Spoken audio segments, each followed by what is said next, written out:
ভাষাটা আমরা বুঝতেই পারি না। মমতা ব্যানার্জির সাম্প্রতিক মন্তব্যে যেন আগুনে ঘি পড়েছে।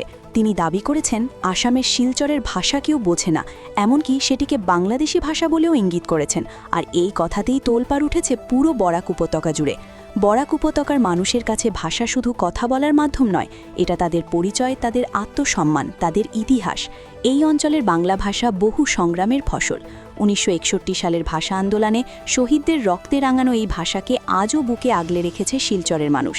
ভাষায় একটা নিজস্ব টান থাকে, যেটা মানুষ জন্ম থেকেই শেখে।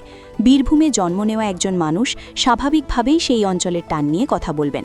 পরে কলকাতাতে থাকলে শহুরে প্রভাব আসবে, এটাই স্বাভাবিক। কিন্তু তাই বলে অন্য অঞ্চলের ভাষাকে অবজ্ঞা করা, সেটাই এখন বড় প্রশ্ন।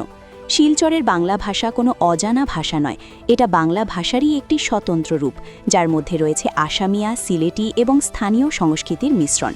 এই ভাষাকে বোঝা যায় না বলা মানে সেই অঞ্চলের মানুষকেই অস্বীকার করা। এই মন্তব্যে বরাক উপত্যকার মানুষ ক্ষুব্ধ। সামাজিক মাধ্যমে চলছে তীব্র প্রতিবাদ। অনেকেই প্রশ্ন তুলছেন, একজন মুখ্যমন্ত্রী কি এভাবে একটি ভাষা ও সংস্কৃতিকে ছোট করতে পারেন? শেষ কথা একটাই, ভাষা কখনো বিভেদের নয়, ভাষা সংযোগের।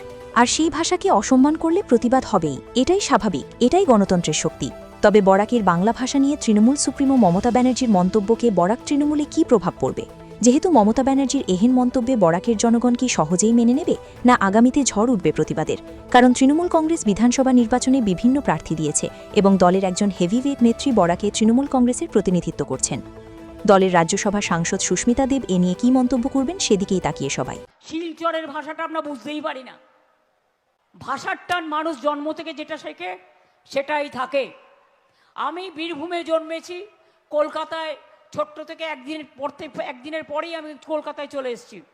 আমার জন্ম, কর্ম, ধর্ম সবই এখানে। কিন্তু যারা, সেই জন্য আমি কলকাতার ভাষায় কথা বলি। কিন্তু আমি যখন দেশে যাই, প্রত্যেকের একটা গ্রাম আছে বা একটা জেলা আছে, আমি যখন দেশে যাই তখন আমাকে শুনতে হয়, আমি দেশে গিয়ে বলছি বটে, মানে এই ধরনের কথা বলে। ধরুন মুর্শিদাবাদ, বীরভূম, বাঁকুড়া, বর্ধমানে কোথায় গেছিলি, মানে কোথায় গেছিলি। এটা আমাদের অনেক ডিস্ট্রিক্টে আবার বাংলা ভাষার লোকাল ভাষা উচ্চারণ আছে।